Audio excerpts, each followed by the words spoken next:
Driver, కాస్త road చూసి నడుపు.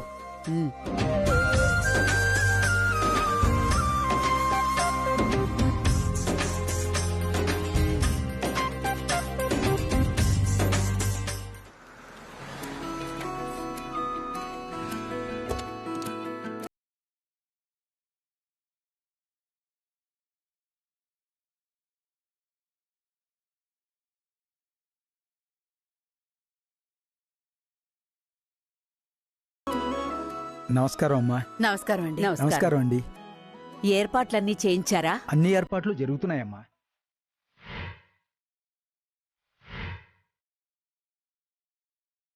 నమస్కారం గురూజీ. నమస్తే అమ్మా.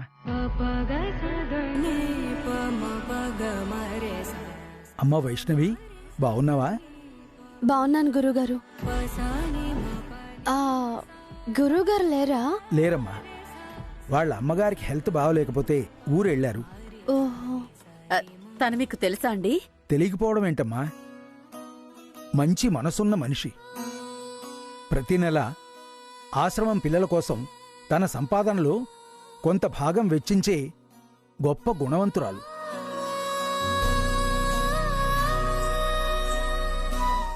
ఆంటీ, నేను కూడా. అమ్మా వైష్ణవి,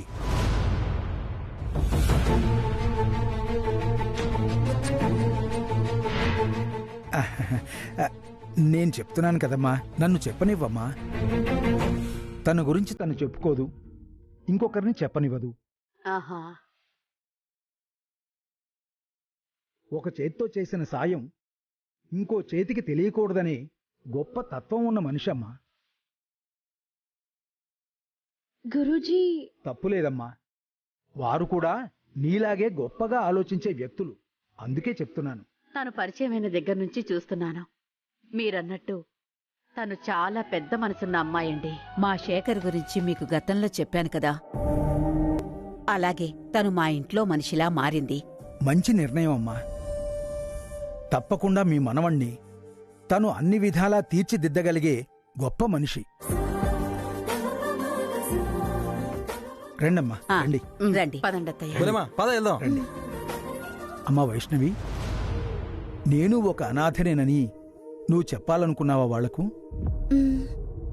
భగవంతుడు నీ మంచితనానికి మెచ్చి మంచి తల్లిదండ్రులనిచ్చాడమ్మా. ఇన్నాళ్ల తర్వాత కూడా నువ్వింకా అనాథవని చెప్పాలనుకోవడం వాళ్ళని అవమానించినట్టే కదమ్మా. అందుకే చెప్పొద్దన్నానమ్మా. అది గురూజీ, అది. వైష్ణవి, ఇంక ఈ విషయంలో మరో ఆలోచనే వద్దు. ఇంకెప్పుడూ నువ్వెవరితోనూ అనాథని అని మాత్రం చెప్పకు. పదమ్మా, పద.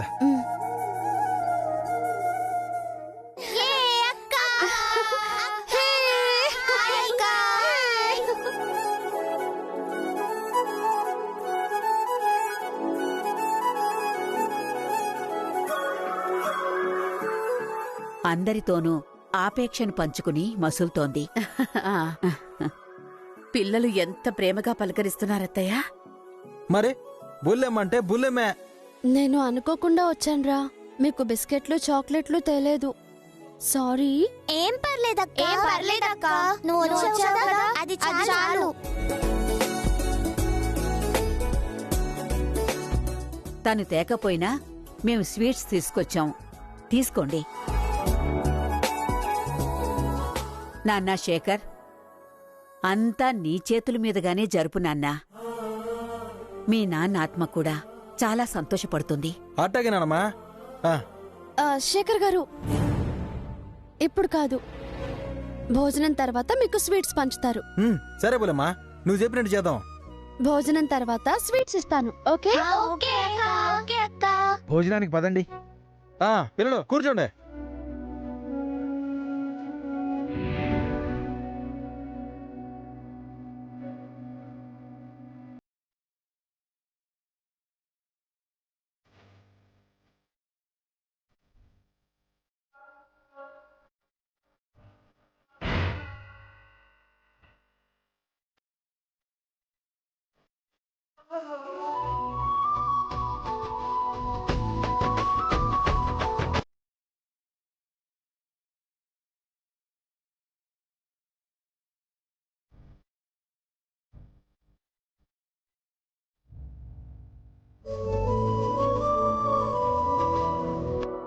అక్క నేను క్లాస్ ఫస్ట్ వచ్చాను అక్క. గుడ్. ప్రతి సంవత్సరం ఇలాగే రావాలి. ఓకే. అలాగే అక్క. అక్క నాకు ప్రైజ్ వచ్చిందక్క డాన్స్ లో. ఓ, ఆ డాన్స్ నేర్పేది మన వైష్ణవే. డాన్స్ నేర్పించేది వైష్ణవియేనా? అక్క చాలా చాలా డాన్స్ చేస్తుంది. అక్క చాలా చాలా డాన్స్ చేస్తుంది. నేనేం డాన్స్ మాస్టర్ని కాదండి, ఏదో పిల్లల కోసం. అయినా చదువు ఒక్కటే కాదు కదా, కాస్త వినోదం, సంతోషం పంచి వాళ్ళ విచారాలని దూరం చేయాలని అలా చెప్తూ ఉంటాను. బుల్లెమ్మా, ఇన్ని ఆలోచనలు నీ బుర్రకి ఎట్టా వస్తాయి? తపన, సాయం చేయాలన్న తపన, ఆదుకోవాలన్న ఆరాటం. ఏదేమైనా మాకు కొత్త ఆలోచన వచ్చేలా చేసిందమ్మా. కొత్త ఆలోచన ఏంటత్తయ్యా అది? పెద్దోళ్ల ఆబ్దికానికి, అన్నదానానికి తప్ప వీళ్లకండగా అంతో ఇంతో సాయం చేసి ఆదుకోవాలన్న ఆలోచనే లేదు. శక్తిని మించి నెల నెలా నువ్వు సాయం చేస్తున్నావని తెలిసాక ఒక నిర్ణయం తీసుకున్నానమ్మా. నానమ్మా, ఏంటది? ఈ పిల్లల ప్రతిభను ప్రోత్సహిస్తూ మీ నాన్న పేరున ప్రతి ఏటా ఆర్థిక సాయం అందించాలని నిర్ణయం తీసుకున్నాను నాన్న. మంచి నిర్ణయం అత్తయ్యా. అప్పుడు ఈ చిన్న పిల్లలు నాయన పేరు జీవితాంతం గుర్తుపెట్టుకుంటారు. అవునమ్మా, గొప్ప ఆలోచన చేశారు.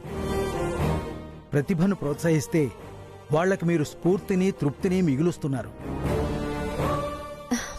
అవునండి, మీ అబ్బాయి గారి ఆత్మ సంతోషపడుతుంది. ఆ అబ్దికానికి అర్థం, పరమార్థం ఉంటుంది. అత్తయ్య, బయలుదేరదామా? వస్తాం గురూజీ. సంతోషం అమ్మా. టాటా పిల్లలు, టాటా టాటా.